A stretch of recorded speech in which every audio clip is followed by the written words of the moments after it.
Hey guys, yesterday Parlo was exposed again by Xero. For those who don't know who they are, Parlo is a popular exposer and Xero is a small exposer. Xero has made multiple videos on Parlo, but today we're just gonna talk about his most recent one. Xero first responds to the claim that 77 is a doxer. The I-77 and Zen were having a conversation about Parlo's history of being doxxed, and having his information be very publicly accessible. 77 did not quote-unquote supply any information on how to find Parlo's information, because I and Zen were fully aware on how and where to find Parlo's information. As I myself pointed out, I can just look up Parlo's name and find all of his information. Parlo attempts to rewrite the context of the situation in order to discredit 77. However, he omits the actual context. 77 pulling up public information that can be found on websites like Twitter's SoyJackWiki and cannot legally or morally count as quote-unquote doxing, which is proven by cybersecurity experts as seen here. This is a malicious lie Parlo made in order to discredit 77. So Parlo took things out of context, calling 77 a doxer when in reality the information was already public, and Xero is right, it's not doxing if the information is made public.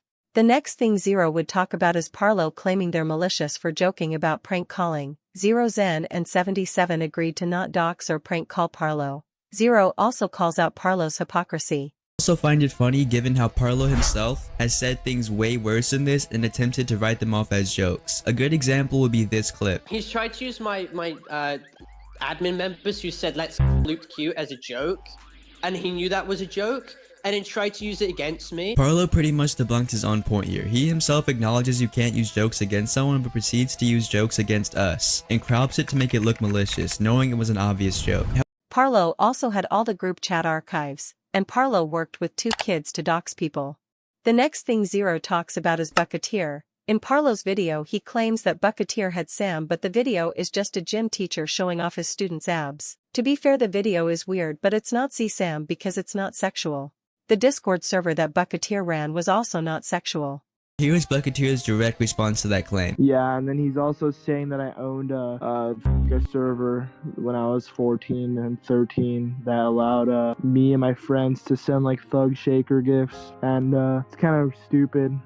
Like, yeah, I guess I'm bad and evil for it. I'm sorry. I take accountability for that. And I must point out the fact that Bucket made this server when he was 13 to 14. The server's intent was not to post in a... It was a server ran with a bunch of immature children who posted unfunny gifs. The next thing Xero would talk about is Parlo claiming that Xero supports doxing and Sam.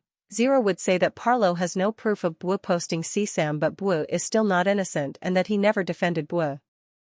Xero then talks about Parlo's claim of him, Zen, and 77 mismanaging Sam archives, but Parlo and his friend Mugen show Xero proof of this, and that Parlo would have Sam content. First of all, the GC, which Zen had sent Mugen an archive of, was the GC where Parlo had confronted FPS and the UTTP, which previously stated would mean that Parlo would also have content, since he was in the GC and used said GC screenshots in his video, which would mean that if there was Sam, he would be in a GC with Sam and he would have archived it, which is the same thing he's accusing us of. Pretty hypocritical, is it not? One of Parlo's friends admits that Parlo knew what Defender had done and used Defender to dox Potamer, and that Parlo was aware of what Natty Forsyth had done. This video is similar to Nivok's video. They both have the exact same points, which supports their argument. Like I've said before, I do think Parlo is bad. Xero video shows how big of a gaslighter Parlo can be. Something I noticed about Parlo is that he always plays victim when he's accused of something.